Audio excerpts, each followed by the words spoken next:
100% real Reddit stories. Each story will keep you glued to the screen, unable to leave. You'll find the best selection of stories right here. Enjoy. It was a really sad day, a very sad Friday for me. In a few minutes, I would see my life turned into a mess that I wouldn't be able to control. The only thing to do at this point was to wait and see if the expected shit would actually happen. However, I would not become a weak slug who would grieve and feel sorry for myself.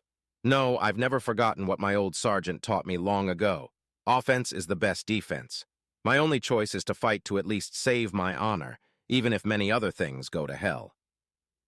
Yesterday, I got some information that gave me enough time to prepare well for the events ahead. That's why I was sitting in my friend's black Peugeot 307 parked in a secluded corner of the motel parking lot. I had been told that my wife would be here this afternoon, and now it was nerve-wracking to see if her red Toyota Yaris would arrive. She did, and within seconds, her real man pulled up behind her in his Ray BMW, which he parked next to my wife's car. He said a few words to her and went to the front desk. I got out of the car, walked over to my wife's Toyota, opened the unlocked passenger side door, and sat down in the seat. My totally surprised wife screamed, "You, Billy! What the hell are you doing here?" I held out a brown envelope to her and said, "Nothing much, just divorce papers for my cheating and soon-to-be ex-wife. Have a great time fucking your honorable, real man and feel free to stay here forever." She started screaming, "No, no, no, no, you're completely wrong. It's not what you think. Let me explain why I am here. I assure you it is not for any deception. I demand a divorce, and I don't care if you're sleeping with that worm who just ran off to get the key to the room in your love nest. Feel free to be his whore, and like I said, I don't give a shit." It was obvious that my once-loving wife expected this day to be a much more romantic event with her obviously horny, noble lover because she started crying loudly.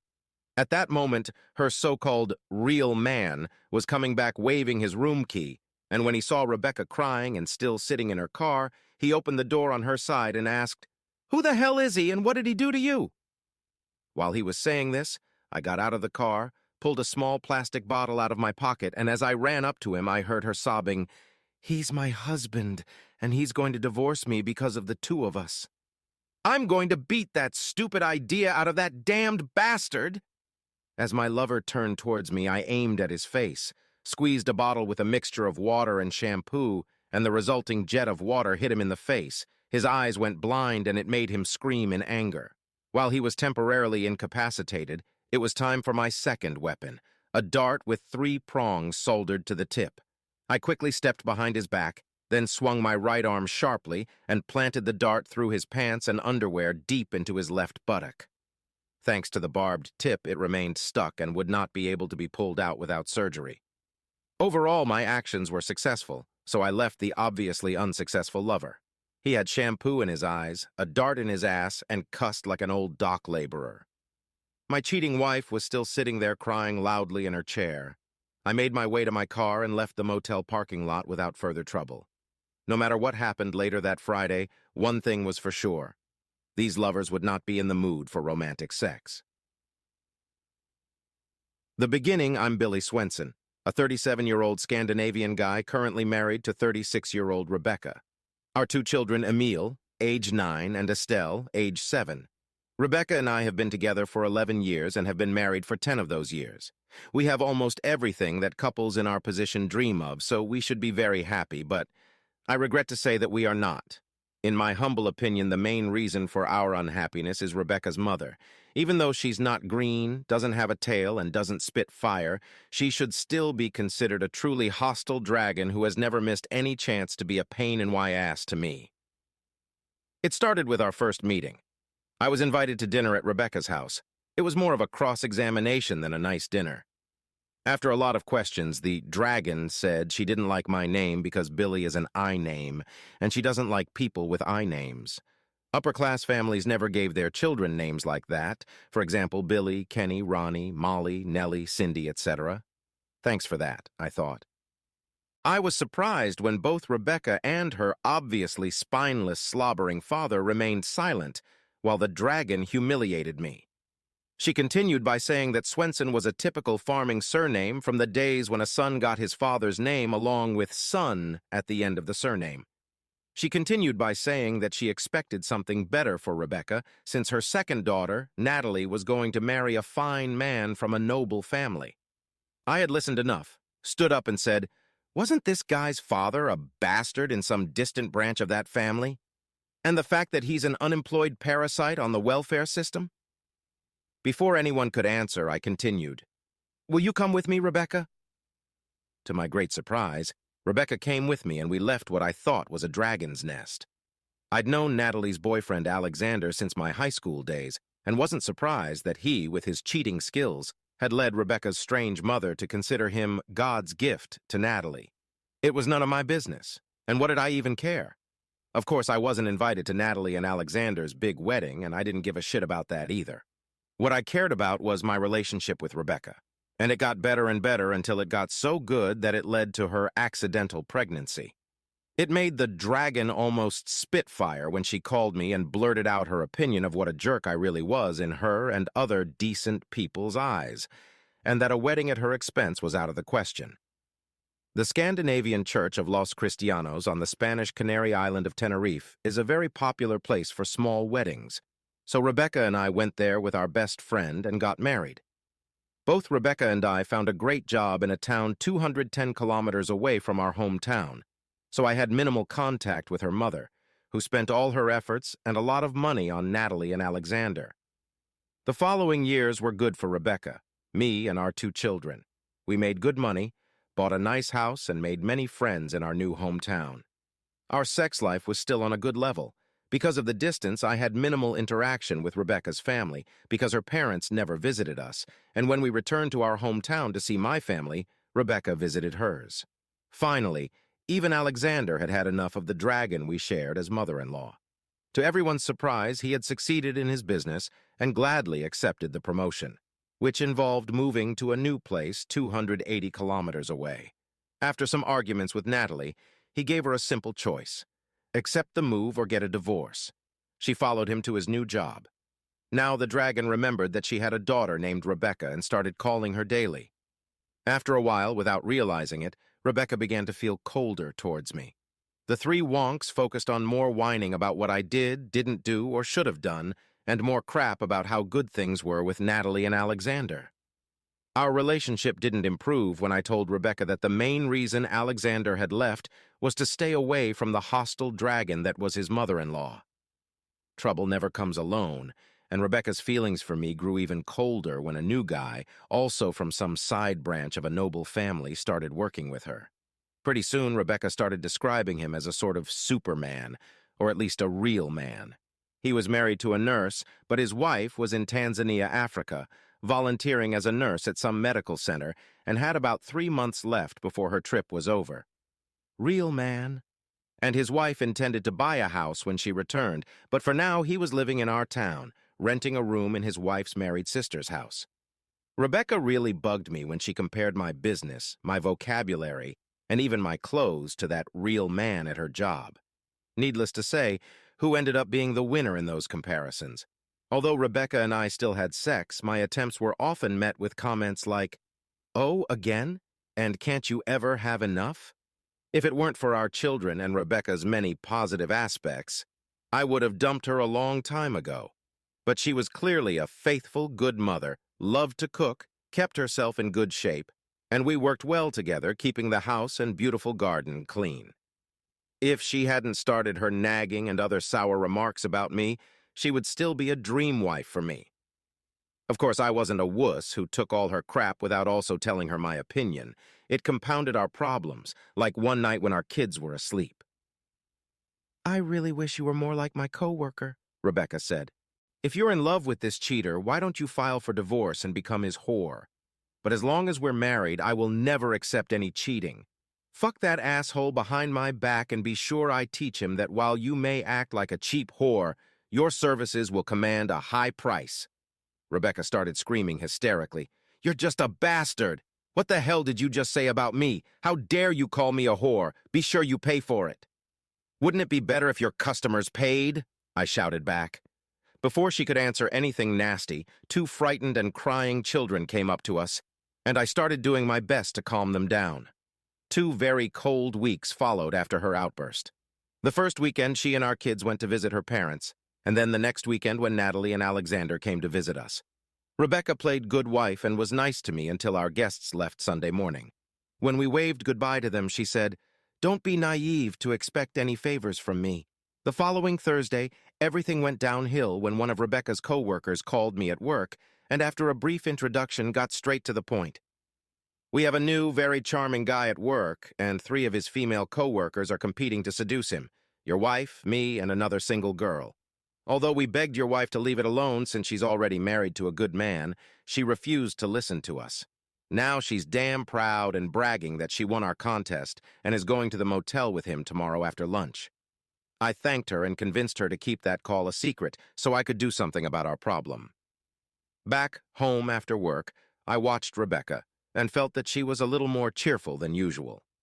After the phone call, I started thinking about what the old sergeant had said during my Army service. He was a big fan of the Apache warriors in the old Arizona Territory and their tactics of surprise, attack, and then disappear. I had no experience in street fighting, so my only chance to win was to do what those old warriors did. Rebecca boasted to me of a real manly black belt in some Japanese martial sport, so the element of surprise was very important. Pepper spray would have been great, but it's banned and unavailable in this country, so I had to find a simple alternative. A small plastic bottle of hair shampoo and water would have been my weapon of choice, and it worked well after the painful ordeal in my own eyes. The sergeant told us a lot about how amazingly effective silent arrows with jagged tips from a well-concealed ambush created fear among soldiers during the Arizona border wars. Of course, I couldn't use a bow and arrow against Rebecca's lover, but the idea led me to my little workshop in the basement. I took the nearest thing that was available, a dartboard. By soldering 3 1-centimeter-long pieces of sewing needles at a slight angle around the tip of the dart, I made a serrated tip. Hopefully, it would be difficult to remove it from some soft part of the body without surgery in a hospital. I had not the slightest desire to test this weapon on myself. After some thought, I had a simple plan without having to buy sophisticated equipment for my actions. The divorce papers issued to Rebecca and her lover, blinded for a few seconds, would give me time to stick a barbed dart in his ass. I doubted he would continue to be interested in having sex with my whore wife, at least as long as he had that dart in his ass. The next morning, Rebecca wore a rather sexy dress, but I pretended I didn't see anything strange about it and avoided comment in every way possible. We both behaved as usual on Friday morning. At my job, I traded cars for the day with my coworker and good friend Eric. We often did this when he needed my Volvo V70 instead of his own, smaller Rougeau 307. I went to the courthouse in the morning to get divorce forms and filled one out at my office. After a short search, I managed to contact the charity's head office in Tanzania and got the email address of my lover's wife, Rebecca, there. I drove to Rebecca's workplace on my lunch break and found both her and the lover's car still in the parking lot. Apparently, they had eaten lunch at a nearby restaurant before heading to the motel. So I bought a couple hot dogs and headed to the motel to wait for them. As you already know, the lovers arrived at the motel and my actions went exactly as planned. Thus, my time in the Army was not completely wasted, and I felt grateful to the old sergeant. At 4:30, my home phone rang, and the same female voice that had informed me of Rebecca's trip to the motel yesterday asked me, "Did you go to the motel today and see what you expected to see?" "Thanks for calling. Yes, I was there, but your coworkers were not happy to see me." I tried to cheer my wife up with divorce papers, but that gift somehow didn't make her any happier. This man threatened to hit me, so I had to defend myself, and he got some damage to his butt. I guess my wife took him to the hospital. It wasn't a very romantic date, at least in my opinion. Is that true? Oh, yes, it is. I have no reason to lie to you. My wife isn't home yet, but feel free to call her cell phone and ask. Of course, I can't guarantee she'll tell you the whole truth. Then she, whoever she was, thanked me and asked for Rebecca's cell phone number, which I gave her. I hope they had a nice chat. After that, I sent an email to the wife of a real man in Africa and explained the whole situation. Rebecca got home by 4 o'clock, and it was clear to see that she was not happy at all. She looked at me intently and said, "We have to talk, and we have to do it now, immediately." That's not a problem for me. You and your lover got what you wanted, and you must have been completely crazy if you expected me to be like a slug, enduring the humiliation you and your so-called real man intended to give me. No way, Rebecca. I would never put up with that kind of crap without fighting for my pride, I replied. Although he didn't hurt you in any way, you hurt him so badly that I had to take him to the emergency room of the hospital. Rest assured, you will have to pay for that. In fact, we are 4 adults and 2 children, I told her, splitting the bill for what you and that creep did. You can't be non-serious if you think a poor nurse in Africa is happy after she got my email with information about you and her husband. Now she knows what kind of shameless crook she married and who she trusted. Did you really do such a nasty thing to his innocent wife? Even threatening me with divorce was really disgusting. I didn't threaten you with anything. Just sign the divorce papers and you'll get fair terms to be a free woman in 6 months. Refusing to sign and going to a lawyer will cost you a lot, and you'll still end up with the same terms. Now she realized I was being serious and started sobbing. Oh my God, do you really mean it? Please hear me out, for God's sake. I haven't done anything wrong. Yes, you did. By joining your feeble-minded mother's vendetta against me for no real reason, just because I don't have an upper-class name, you let her convince you to be an annoying bitch towards me. You're in love with a coworker who you consider your superior in all matters based on what she always told me. And then I found out that you competed with 2 single coworkers to get a date with this so-called real man. When you won that stupid game, you left work early today and went to a motel to pick up your prize, which meant you cheated on me by banging a married man. You know my opinion on cheating, so there can be no question about those consequences. I didn't cheat on you, not today or ever before, that's for sure, and you're the only man I love. Have you forgotten that we have 2 children? What about them? Our kids are the only reason your grumpy ass didn't get kicked out a long time ago. I hear day in and day out about all my shortcomings, according to your mother and your own opinion, about how fucking worthless I am compared to that creepy-crawly creep. The real man you won, dated at the motel and apparently loved. I'm humiliated by your attempted deception and fed up with all the other shit you always throw at me. After a while, she realized the games were over and we began to negotiate a divorce. Rebecca signed the papers after I agreed that we should both continue to live in our house and not date anyone else for those 6 months until the divorce was final. Epilogue. This epilogue is written 6 weeks after my actions in thwarting Rebecca's attempted cheating. Strange things have happened in what is left of my marriage. I had discovered a good wife, a really very good wife indeed. Rebecca has turned into a completely different woman who has obviously forgotten how worthless I was just a few weeks ago. Rebecca and I are civil to each other and do a lot more together now than we did a few months before our problems came to light. Of course, we don't share a bed or bedroom anymore. Honestly, I don't miss the quickie favors she gave me during those few months before her attempted cheating. It sounds silly, but I believe her when she says she never slept with her real man. The motel date was supposed to be the beginning of their love story with a little sex now and then.